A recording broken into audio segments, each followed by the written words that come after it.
সুবহানাল্লাহ।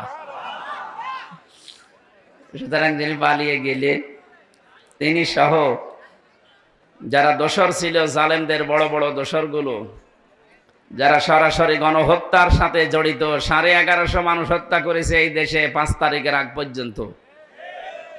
এখনো পর্যন্ত 2700-র উপরে হাসপাতালের বেডে কাতরাচ্ছে। যার ভেতরে ন্যূনতম মনুষ্যত্ব আছে, সে কোনো দিন জালেমের পক্ষ নিতে পারে না। কারণ কেউ যদি জালেমের তোষামত করে, তাকে আল্লাহ 2টা জিনিস থেকে বঞ্চিত করে দেয়।